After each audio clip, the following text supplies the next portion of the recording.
Kemana kita pergi sesudah mati? Kembali kepada Allah. Kalau kembali kepada Allah, nah cari alamatnya. Allah itu ada di mana? Ya dah. Gimana cara kembalinya? Nah sekarang waktunya cari. Gitu. Itu satu, cari alamat. Alamatnya kembali kepada Allah. Yang kedua, kita perlu pelajari rute jalan yang akan kita lewati. Seperti apa rute jalannya? Apa tanda-tandanya? Bagaimana kita bersikap ketika berada di alam itu? Itu rute jalan. Nah, kata mereka yang ahlinya dalam ilmu tasawuf, ada 4 alam yang akan dilewati. Pertama disebut alam ruhiyah, yang kedua disebut alam siriyah, yang ketiga alam nuriyah, yang keempat alam uluhiyah. Inilah alam yang akan dilewati oleh seorang yang meninggal, yang mati itu. Nah ketika berada pada masing-masing alam itu, apa cirinya? Bagaimana kita menyikapinya? Nah kalau nggak matang persiapan, ya, kalau nggak tahu, nah khawatir Pak, tenggelam di perjalanan. Nah dikira sudah nyampai, nggak tahunya belum. Dikira sudah sorga, nggak tahunya kahyangan. Yang ketiga, kita perlu siapkan kendaraan. Mana kendaraan yang akan kita tumpangi? Hidup yang akan dipakai, kok mati bisa ditompang. Itulah 2 kalimat syahadat, la ilaha illallah Muhammad Rasulullah. Tapi lagi-lagi saya katakan, ibarat pesawat, ini kan kendaraan yang paling kencang. Ibarat pesawat, kita nggak boleh kita numpang, kita harus jadi pilot. Pesawat ada, bisa jadi pilot enggak? Ini masalahnya. Nah maka kita harus belajar supaya jadi pilot Pak. Sebab nggak ada pilot orang lain, enggak. Kita harus bawa sendiri.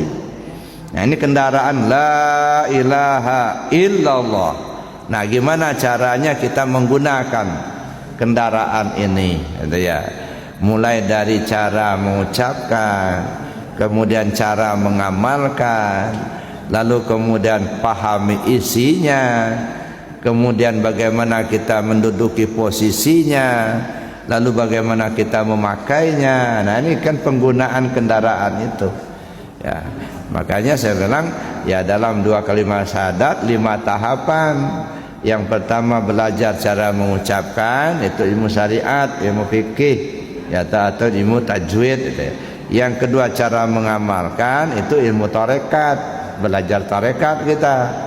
Yang ketiga belajar memahami isi, ya, memahami isi ilmu tauhid, akidah, belajar tauhid kita. Yang keempat memahami posisi, asyhadu alla ilaha illallah, syahadat tauhid, asyhadu anna Muhammad rasul, syahadat rasul. Kapan kita dalam posisi syahadat tauhid, kapan kita dalam posisi syahadat rasul, itu memahami posisi. Nah, baru yang kelima belajar cara memakainya. Bagaimana cara memakai 2 kalimat syahadat? Ilmunya ilmu ma'rifat. Kalau memahami posisi, ilmunya ilmu hakikat. Maka kita perlu belajar itu gitu ya. Itu menggunakan kendaraan tadi. Nah barulah yang keempat, itu baru kita siapkan bekal yang akan kita bawa.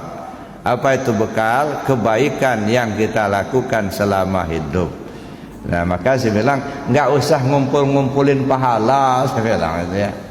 Nah, tetapi perbanyak saja perbuatan baik yang bisa kita lakukan selama hidup kita. Nah, apakah mau dikasih pahala apa tidak sama Allah, terserah Allah. Ya, makanya saya katakan kita ini kadang-kadang habis umur kita mikirin pahala aja. Ya, kalau nggak ada pahalanya nggak mau melakukan. Nah, jangan, biarin sajalah Allah yang ngatur Rasul pahala. Karena pahala itu kan sebab akibat. Ya, karena kita berbuat baik maka dapat pahala, berbuat jahat dapat dosa, itu kan. Nah, yang kita perlu pikirkan adalah bagaimana kita berbuat baik sebanyak-banyaknya.